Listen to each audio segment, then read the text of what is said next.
Ang mabuting balita ng Panginoon ayon kay San Lucas. Noong panahong iyon, sinabi ni Jesus sa mga Pariseo, "May isang mayamang nagdaramit ng mamahalin at saganang-sagana sa pagkain araw-araw. At may isa namang pulubing nagngangalang Lazaro, tadtad ng sugat na nakalupasay sa may pintuan ng mayaman upang mamulot kahit mumong nahuhulog mula sa hapag ng mayaman. At dooy nilalapitan siya ng aso at dinidilaan ang kanyang mga sugat. Namatay ang pulubi at dinala ng mga anghel sa piling ni Abraham. Namatay rin ang mayaman at inilibing. Sa gitna ng kanyang pagdurusa sa Hades, tumingala ang mayaman at kanyang natanaw sa malayo si Abraham, kapiling si Lazaro, at sumigaw siya, "Amang Abraham, mahabag po kayo sa akin. Utusan ninyo si Lazaro na isawsaw sa tubig ang dulo ng kanyang daliri at palamigin sa aking dila, sapagkat naghihirap ako sa apoy na ito." Ngunit sinabi sa kanya ni Abraham, "Anak, alalahanin mong nagpasasa ka sa buhay sa ibabaw ng lupa, at si Lazaro'y nagtiis ng kahirapan.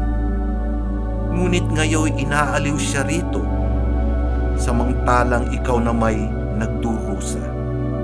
Higit sa lahat, inilagay sa pagitan natin ang isang malaking bangin upang ang mga narini ay hindi makaparian at ang mga nariyan ay hindi makaparinig."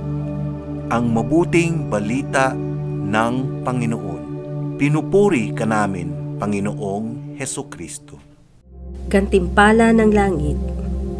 May isang taong nagtanong, "Ano bang mapapala mo sa pananampalatayang kayo ay papasok sa langit, sapagkat wala namang langit at wala namang Diyos?"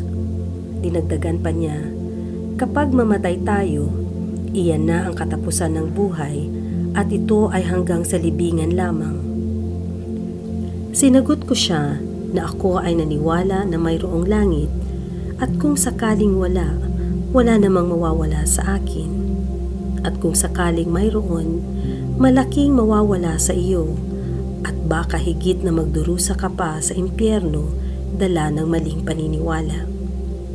Hindi nakapasok ang mayaman sa langit kahit na siya ay nagpapapiesta araw-araw. Wala siyang ginawa para kay Lazaro na tadtad ng sugat at nakahandusay sa pintuan ng kanyang bahay, at hindi nakakakain sapagkat nauunahan pa ng mga aso. Kailangan niyang kumain at gamutin, ngunit walang pumansin sa kanya. Namatay ang mayaman at pumunta sa impyerno. Humingi ng tulong para paginhawain ang kanyang dila dahil sa lubhang paghihirap sa paglagablab ng apoy. Ngunit walang tulong na pwedeng gawin.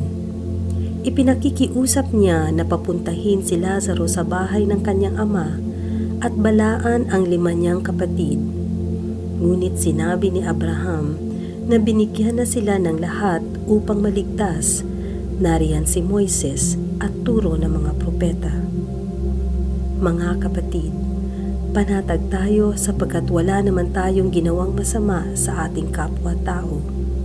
Nagsisimba naman tayo tuwing linggo, nagbibigay ng abuloy at iba pa, ngunit baka hindi natin naisip na mayroon din tayong hindi nagagawa na dapat gawin, gaya ng pagtulong sa mga mahihirap, sa mga may sakit na walang kapalit. Mahirap gawin, ngunit hindi imposible.